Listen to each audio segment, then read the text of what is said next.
दोस्तों हमारी आज की मूवी का नाम है तुम्बाड़, जिसकी IMDb रेटिंग 8.2 है और ये मूवी 2018 में रिलीज हुई थी। ये कहानी एक ऐसे देवता की है जिसके पास बहुत सारा सोना है, लेकिन इस सोने को हासिल कर पाना बेहद ही मुश्किल काम है, क्योंकि ये देवता श्रापित है जिसके काटने से इंसानों को बहुत ही दर्दनाक मौत नसीब होती है। लेकिन एक शख्स अपनी जान की बाजी लगाकर इस सोने को हासिल करना चाहता है। अब वह ऐसा कर पाता है या नहीं, जानेंगे इस कहानी में। इस कहानी की शुरुआत होती है तुम्बाड़ नाम के एक गाँव से, जिसे माना जाता है कि ये एक श्रापित गाँव है। इसीलिए यहाँ देवताओं के प्रकोप से बहुत ज्यादा बारिश होती है, जिसके कारण सभी लोग गांव छोड़कर जा चुके हैं। लेकिन एक व्यक्ति जिसका नाम सरकार है, वह अभी भी इसी गांव में रहता है, क्योंकि कहानी की शुरुआत में हमें बताया जाता है कि समृद्धि की देवी, जो अनाज और सोने की देवी हैं, जब इस पृथ्वी की रचना हुई तो उन्होंने 16 करोड़ देवताओं को जन्म दिया, जिनमें से उनकी पहली संतान का नाम हस्तर था, जिसे देवी सबसे अधिक प्यार करती थी। लेकिन जब हस्तर बड़ा हुआ तो उसके मन में लालच आ गया और उसने समृद्धि की देवी यानी कि अपनी माँ से सोना और अनाज लूटने का प्रयास किया, जिसमें वह सोना लूटने में कामयाब भी हो जाता है। लेकिन जब वह अनाज लूटने की कोशिश करता है, तभी बाकी के सभी देवता उस पर हमला कर देते हैं और हस्तर को मारने लगते हैं। लेकिन देवी हस्तर को इस शर्त पर बचा लेती है कि भविष्य में कोई भी इंसान हस्तर की पूजा नहीं करेगा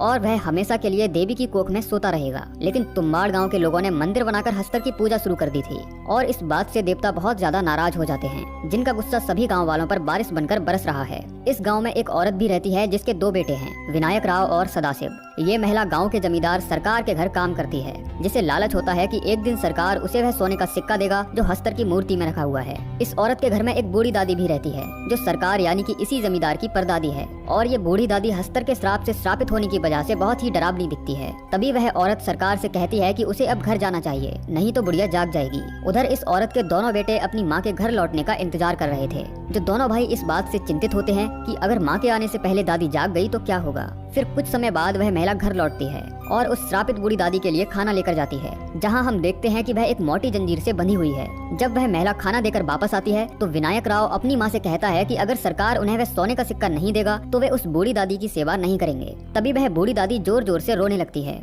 जिसकी आवाज सुनकर ये तीनों लोग डर जाते हैं। जिसके बाद वह महिला बूढ़ी दादी के पास जाती है और कहती है कि सो जा वरना हस्तर आ जाएगा, और इतना कहते ही वह बूढ़ी दादी तुरंत सो जाती है। अगली सुबह पता चलता है कि सरकार की मौत हो चुकी है, जिसके बाद ये महिला गांव छोड़कर पुणे शहर जाने का फैसला करती है, क्योंकि इस गांव में उसे कोई और काम पर नहीं रखेगा।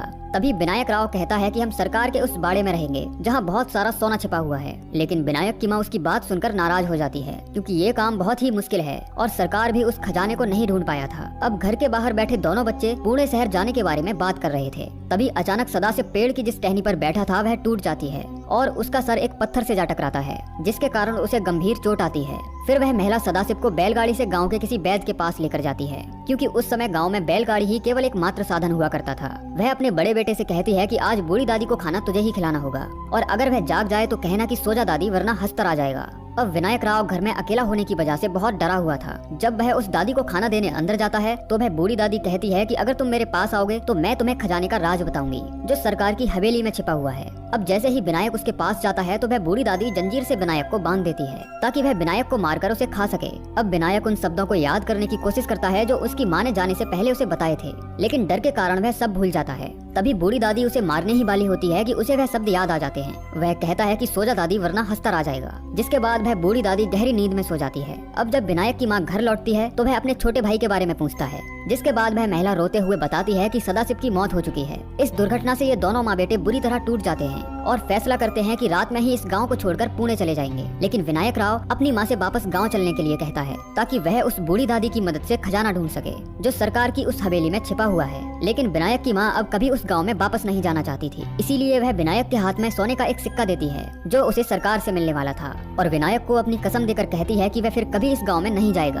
अब कहानी में 15 साल बाद का समय दिखाया जाता है। विनायक राव अब जवान हो चुका है और अपनी गरीबी को दूर करने के लिए वह एक बार फिर से तुम्बाड़ गांव आया है। सबसे पहले वह अपने उस पुराने घर में जाता है जहां वे लोग 15 साल पहले रहा करते थे। विनायक देखता है कि जो बूढ़ी दादी उनके घर में रहती थी वह अभी भी जिंदा है, लेकिन उसके शरीर में एक पेड़ उग रहा है, जिसकी वजह से वह बहुत तकलीफ में थी। अब विनायक राव उस बूढ़ी दादी के पास जाता है और कहता है कि अगर तुम मुझे छुपे हुए खजाने की जानकारी दोगी तो मैं उस खजाने का आधा हिस्सा तुम्हें दे दूंगा। लेकिन ये बूढ़ी दादी कहती है कि मुझे खजाना नहीं चाहिए, मुझे इस श्राप से मुक्ति चाहिए जो मैं पिछले कई सौ सालों से भुगत रही हूँ। फिर वह श्रापित महिला उसे एक कुएं के बारे में बताती है, जो सरकार की हवेली में मौजूद है। उस कुएं के अंदर ही देवी का गर्भगृह है, जहाँ हस्तर रहता है, जो अन्न से वंचित होने के कारण युगों से भूखा है। अब जब श्रापित महिला उसे खजाने का पूरा राज बताती है तो विनायक उसे श्राप से मुक्ति दिलाने के लिए जलाकर मार देता है। फिर वह कई दिनों की मेहनत के बाद उस कुएं को ढूंढ निकालता है, जिसके बाद वह एक रस्सी के सहारे कुएं में नीचे उतरता है और जैसे कि उस बूढ़ी महिला ने बताया था, वह खुद को बचाने के लिए आटे का एक घेरा बनाता है। वह अपने साथ आटे की एक गुड़िया भी लाया था, जिसे देखते ही वहाँ हस्तर आ जाता है। फिर विनायक उस गुड़िया को हस्तर की तरफ फेंक देता है और जब हस्तर का ध्यान खाने में होता है तो विनायक उसकी लंगोटी से बंधे सोने के सिक्कों को चुरा लेता है, जिन्हें लेकर वह कुएं से बाहर आ जाता है। अब जब वह अपने घर वापस लौटता है तो देखता है कि उसकी पत्नी ने आटा पीसने का काम शुरू कर दिया है। ये देखकर विनायक को बहुत गुस्सा आता है। वह कहता है कि आज के बाद तुम सिर्फ मेरे लिए ही आटा पीसोगी, जिसके बाद मैं तुम्हें रानी बना दूंगा। अब विनायक हर रोज तुम्बाड़ गांव में जाता था और वहाँ से सोने के सिक्के लेकर वापस लौटता था, जिन्हें बेचकर वह थोड़े ही दिनों में बहुत अमीर हो जाता है। अब उसके पास पैसों की कोई कमी नहीं थी। उसने अपना नया घर और नई मोटरसाइकिल भी ले ली थी, लेकिन जिस साहूकार के लिए वह सोने के सिक्के बेचता था उसके मन में भी लालच आ जाता है। वह जानना चाहता था कि विनायक राव आखिर इतना सोना लाता कहाँ से है। फिर वह साहूकार पता करने के लिए विनायक के घर जाता है और देखता है कि विनायक राव के पैर में चोट लगी है, जिसे देखकर वह समझ जाता है कि विनायक राव सोना लेने तुम्बाड़ गांव जाता है। जिसके बाद ये साहूकार एक लड़की को विनायक के घर लाता है ताकि वह उस लड़की के साथ व्यस्त रहे, जबकि वह खुद तुम्बाड़ गांव जाकर उस खजाने को लूट लाएगा। लेकिन ये लड़की पैसों के लालच में विनायक को सारा सच बता देती है। वहीं साहूकार सोना ढूंढने के लिए उस हवेली के अंदर पहुंच गया था। तभी वह देखता है कि विनायक राव यहाँ पहले से ही मौजूद है और वह सोने के सिक्के लाने कुएं के अंदर जा रहा है। फिर कुछ समय बाद विनायक सोने के सिक्कों के साथ कुएं से बाहर आता है। अब जब साहूकार ये देखता है तो वह भी सिक्के लेने के लिए कुएं में उतर जाता है और सुरंग से होते हुए उस बॉक्स के पास पहुंचता है जिस पर समृद्धि की देवी का चित्र बना हुआ था। जब वह उस बॉक्स को खोलता है तो उसके अंदर से एक बहुत पतला रास्ता जा रहा था, जो पूरी तरह से लाल रंग का होता है। साथ ही इसके अंदर किसी के सांस लेने की आवाज भी आ रही थी, जिससे साबित होता है कि ये समृद्धि की देवी की कोख है, जिसके अंदर हस्तर सो रहा है। तभी वह साहूकार वहाँ एक बॉक्स रखा देखता है, जिसके अंदर आटे से बनी एक गुड़िया रखी थी और जैसे ही वह उस आटे की गुड़िया को अपने हाथ में लेता है तभी अचानक हस्तर उस पर हमला कर देता है। दरअसल ये सब विनायक राव की एक चाल होती है। वह जानबूझकर साहूकार को इस जगह लाया था और उस बॉक्स के अंदर आटे की गुड़िया भी उसी ने रखी थी, क्योंकि विनायक ये बात जानता था कि साहूकार हस्तर से बचने का तरीका नहीं जानता। इसीलिए वह जैसे ही आटे की गुड़िया देखेगा तो उस पर टूट पड़ेगा। तभी विनायक राव नीचे आकर देखता है कि उस साहूकार की हालत भी ठीक वैसी ही हो चुकी है जैसी कि उस बूढ़ी दादी की थी, यानी कि साहूकार भी हस्तर के श्राप से श्रापित हो चुका है। दरअसल हस्तर का ये श्राप इंसानों पर तब लागू होता है जब वह किसी को काट लेता है,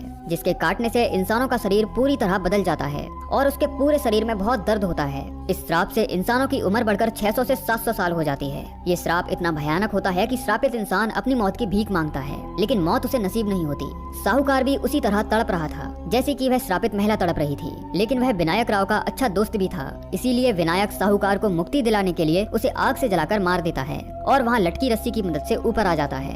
अब कहानी में 14 साल बाद विनायक राव के बेटे को दिखाया जाता है, जो एक पैर से विकलांग है और वह अपने घर के अंदर ही कुएं में चढ़ने और उतरने की प्रैक्टिस कर रहा है। साथ ही वह चढ़ने उतरने में लगने वाले समय को भी नोट करता है। दरअसल विनायक राव का शरीर अब बूढ़ा होने लगा है, इसीलिए वह अपने बेटे को इस काम की ट्रेनिंग दे रहा था।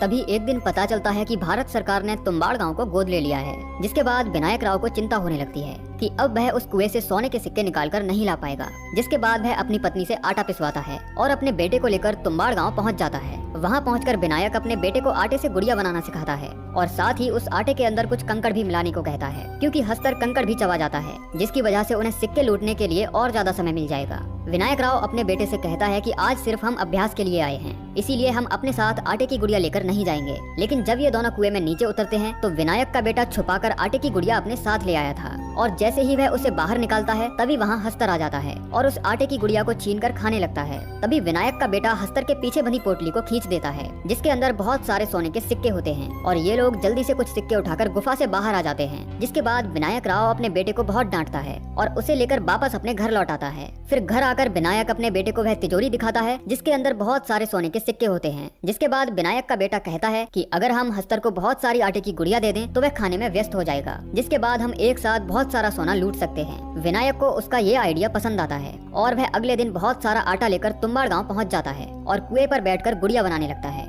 अब वे गुफा के अंदर अपने चारों तरफ आटे का घेरा बना देते हैं और उन सभी गुड़ियाओं को एक एक करके बाहर निकालते हैं। तभी वे देखते हैं कि वहाँ कोई एक नहीं बल्कि बहुत सारे हस्तर एक साथ आ गए हैं, लेकिन वे उस आटे से बने घेरे के अंदर नहीं आ सकते, क्योंकि हस्तर को देवताओं का श्राप होता है। जब हस्तर ने अपनी माँ से सारा सोना चुरा लिया था, लेकिन जब उसने अनाज चुराना चाहा तो बाकी देवताओं ने उस पर हमला कर दिया था, जिसकी वजह से उसे श्राप था कि वह अपने हाथों से अनाज नहीं ले सकता। अगर वह ऐसा करेगा तो भस्म हो जाएगा। अब ये दोनों उन आटे की गुड़ियाओं को उनकी तरफ फेंकने लगते हैं और इंतजार करते हैं कि गुड़ियाओं के खत्म होने के साथ ही उनकी तादाद भी कम हो जाएगी। होगी। अब जब उन्हें वहाँ काफी रात हो जाती है तो विनायक को समझ नहीं आता कि वह इस जगह से कैसे बाहर निकले। फिर वह अपने पास रखी आटे की सभी गुड़ियाओं को अपने पूरे शरीर से बांध लेता है, क्योंकि अपने बेटे पांडुरंग को यहाँ से बाहर निकालने का बस यही एक तरीका था। फिर वह उस रस्सी के सहारे ऊपर चढ़ने लगता है और तभी सारे हस्तर एक साथ उस पर हमला कर देते हैं। लेकिन विनायक हार नहीं मानता और वह जैसे ही उस गुफा से बाहर आता है तो आटे के घेरे से टच होकर सभी हस्तर मारे जाते हैं जो उन्होंने गुफा में अंदर जाने से पहले बनाया था।